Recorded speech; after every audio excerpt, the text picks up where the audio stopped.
Alors apparemment, il y a une situation que vous vivez en ce moment qui est un petit peu compliquée, qui vous affecte. On vous dit que par rapport à ça, il y a énormément d'espoir et que vous êtes protégé par rapport à ça. Ou cette situation est protégée, vous n'êtes pas abandonné, vous n'êtes pas tout seul. Il y a de l'aide qui arrive, parce qu'il y a aussi le destin, c'est destiné. Je pense que c'est soit il y a un truc avec un lien d'âme, il y a un contrat, mais il y a un truc qui est destiné, c'est pas le hasard. On va pas vous le prendre, il va pas disparaître. Un truc qui peut être en lien avec la famille, où il se passe un truc avec votre famille en ce moment. On me dit qu'après une période mauvaise, vous avez peut-être vécu des choses toxiques, des choses négatives, il y a une période de bonheur qui arrive. Vous allez enfin être heureux. Et vous allez accéder à l'abondance. Non, mais là, on me sort la carte incroyable. Même si pour le moment, en fait, c'est un petit peu en attente. Il y a un truc qui est bloqué, il y a un truc qui prend du temps. Ça ne veut pas dire que ça n'arrive pas, mais ça prend du temps. C'est ça. Il y a en fait... il y a besoin qu'il y ait d'autres choses qui arrivent, il y a des facteurs extérieurs en fait qui bloquent ou qui peuvent retarder, mais c'est pas que de votre ressort en fait. Ouais, on me dit que c'est par rapport à un retard, à un départ, pardon, pas un retard. Peut-être que oui, il y a du retard aussi, je dis retard, mais il y a un départ qui doit se faire. Est-ce que c'est un voyage? Est-ce que c'est quelqu'un qui doit faire un mouvement, une séparation peut-être, et qui a de la peur par rapport à ça? Est-ce qu'on a peur que ça se passe pas? Est-ce qu'on a peur de se voir? Mais en tout cas, vous êtes guidé. Il y a vraiment des gens, des choses qui vous guident. Il y a peut-être même des défunts, je sais pas, mais il y a vraiment une présence oui, qui fait attention à vous. Parce que vous êtes vraiment dans l'incertitude, vous pensez que ça va pas se faire, vous êtes désespéré. Et vous êtes même, on parle de sensibilité, donc là on peut être vraiment sur des personnes tristes, en dépression. Voilà, des personnes qui se sacrifient, qui sont en dépendance affective, peut-être même, je sais pas, envoyer plein de messages, supplier de revenir. Vraiment compliqué quoi. Il y a vraiment quelqu'un qui doit venir apparemment, il y a une visite, un départ qui doit se faire, un voyage. Apparemment c'est pas encore le bon moment.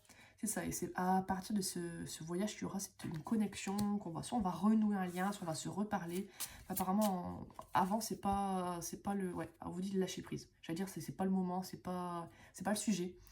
Pour le moment, il vaut mieux se concentrer sur autre chose, c'est un petit peu en attente. C'est ça, essayez de retrouver votre joie.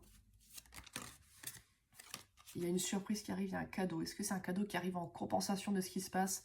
Ou est-ce que c'est ça le cadeau? Mais il y a un truc positif qui arrive en tout cas.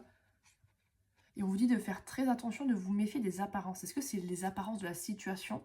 Par exemple, ça a l'air vraiment mort, alors qu'en fait, c'est pas vraiment ce que vous pensez. Il y a peut-être des non-dits, des choses un peu cachées. Et en fait, c'est pas si terrible que ça. Ou alors, on vous dit attention à certaines personnes qui peuvent jouer un rôle, ou les apparences, c'est bien, les paroles, c'est bien, je suis une bonne personne, je suis gentille, blablabla. Alors que ce qui compte, c'est les actes, c'est la vibration des gens, c'est pas les blablabla. Parce que tout le monde peut parler, dire des choses. Ouais, on parle d'identité, donc soit focussez-vous bien sur qui vous êtes, restez bien droit dans vos bottes, soit faites attention à certaines personnes, peut-être un message d'alerte. Oui, on parle d'isolement. Soit vous vous isolez de certaines personnes, soit on vous conseille de vous isoler de certaines personnes par rapport à un message. Je pense qu'il y a quelqu'un qui ne vous parle plus, qui vous répond plus, alors vous conseille de plus répondre à quelqu'un. En fonction de ce qui s'est passé, ça peut vous parler. C'est ça, on vous dit, vous cultivez vos bonnes émotions, votre gentillesse, votre côté un peu innocent et enfant. C'est ça. Vous restez dans la joie, restez qui vous êtes, restez focus et on parle de structure. Est-ce qu'il y a des choses à changer en vous? Vous êtes en train de changer, mais vous-même en vous, c'est en évolution et vous allez vers la réussite là.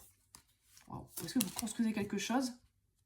C'est ça, vous êtes en train de trouver en fait le tips, le truc pour y arriver, en train de comprendre un truc, de percuter par rapport à une obsession. Peut-être que vous êtes en train de mettre fin à une obsession pour quelque chose ou quelqu'un en fait. Oui, c'est ça, vous prenez votre indépendance, vous en avez vraiment marre. Apparemment, il y a quelqu'un qui vous a vraiment... Là, vous mettez fin, là, c'est plus un retour d'être, là, c'est là, vous arrêtez, quoi. C'est ça, on arrête avec la fragilité, c'est ça. Et je pense qu'on va se détacher de l'absence de quelqu'un qui nous rendait avant fébrile, et on va voir de nouvelles perspectives. Et du coup, bah, c'est un très bon... Mais peut-être qu'il y avait des sentiments avec cette personne, mais pour moi, c'est en train de partir, en train de vous détacher, en fait, d'une situation qui était un peu... pas toxique, mais en déséquilibre, et vous allez enfin reprendre votre pouvoir, affirmer ce que vous voulez, ce que vous voulez pas, et c'est très bien, je vous l'indique, je vous conseille de le faire.